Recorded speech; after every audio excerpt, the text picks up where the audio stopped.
తుఫాన్తో అరటి పంటకు తీవ్ర నష్టం వాటిల్లింది. తుఫాన్ని తట్టుకొని నిలిచిన పంట నాణ్యత దెబ్బతింది.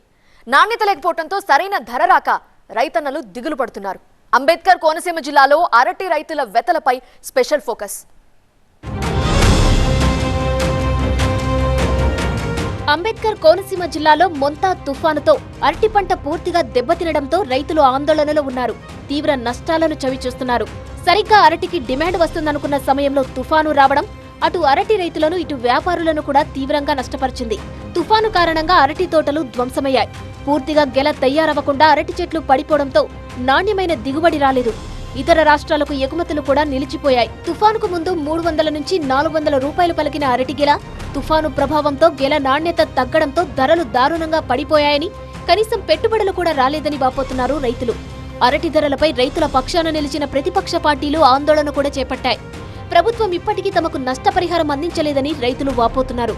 నష్టపరిహారం చెల్లించి ఎరువులను సబ్సిడీ ధరలకు ఇప్పిస్తే మళ్లీ పంట వేసుకునేందుకు ముందుకు వెళ్తామంటున్నారు అరటి రైతులు. ఇక్కడ నేను వ్యవసాయం చేస్తానండి, అంటు తోటలు పోస్తాను, చిన్న చిన్న తోటలు కొనుక్కొని ఇక్కడ నుంచి మార్కెట్ యార్డుల నుంచి పొట్టులకి వేస్తాను. దాని మీద ఇక్కడ మొన్న ఉన్న ఇప్పటికి సరుకులన్నీ ఇరిగిపోయి ఉన్న సరుకులు మార్కెట్ బాగా పెరిగిపోయిందండి. ఇగో ఈ చక్కెరకేళి గెల ఉందంటే 2500, 6 గెలలు తగ్గి 2500 కొడుతుంది. అదే పచ్చగెలలు ఉన్నాయండి, ఇవి 1800, 2000, 2200 కొనుక్కుంటున్నాం. చెట్లు తగ్గిపోయి తయారు తక్కువ వస్తున్నారు. మార్కెట్లో అదేమో సరుకు సూటబుల్గా ఉంటలేదు అన్నమాట, అంటే అందంగా అందలేదు. దానివల్ల అంటే బాగా రేట్లు బాగా తగ్గిపోయినాయి. దానివల్ల రైతుకి చాలా లాస్లు కూడా ఉన్నాయి. మార్కెట్కి మాకు తోటలో పెంచి నేర్చేటప్పటికి ప్రతి గెల 200 రూపాయలు పైనే కెడతాం. ఇక్కడికి వస్తే 150, 180, 100 రూపాయలు ఇంకా గెలలు బట్టి వెళ్తున్నాయి మేడం. అందువల్ల ఏమవుతుందంటే రైతు అయితే చాలా లాసిపోయాడు. ప్రభుత్వం వారు తుఫానుకి ఏం చేస్తారంటే ఇంకా టైం పడుతుంది అన్నారు. ఇప్పుడు శీతాకాలం ఒకటి ఎంటర్ అయింది. అందువల్ల అరటిపండు తినుగోలు తక్కువ ఉంటారని మన దగ్గర కొనరు. మనం ప్రభుత్వాన్ని సబ్సిడీలో మందులు మనకి ఎరువులు ఇస్తే కొంత లైన్ అవుతుంది. అదే టైంలో ఈ తుఫాను పరిహారాలు కూడా త్వరగా అందిస్తే కొంత ఎదరు మళ్ళీ పెట్టుబడులకి అయ్యి ఎదరికి ముందుకెళ్ళే అవకాశం ఉంటుంది.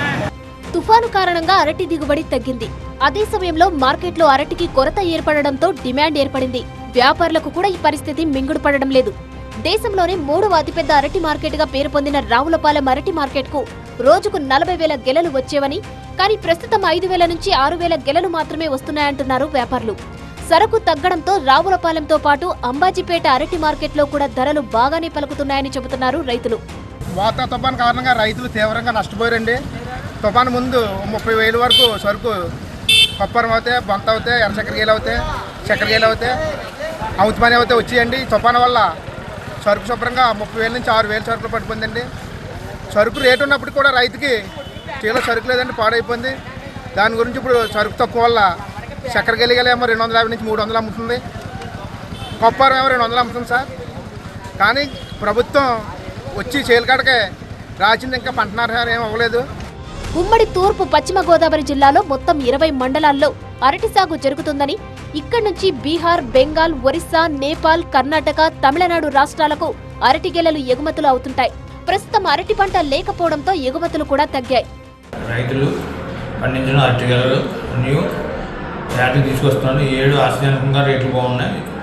సుమారు 15-20 మండలాల నుంచి అరటి గెలలు వస్తుంటాయి. ఇక్కడి నుంచి ఒరిస్సా, బీహారు, బెంగాల్, కర్ణాటక అన్ని చోట్ల వెళ్తే అరటిగెలలు ఎగుమతి అవుతాయి. 7 పండుగ సీజన్లో ఆశ్చర్యకంగా బాగుంది. 15,000 నుంచి 30,000 పండుగ సీజన్లు వచ్చినాయి.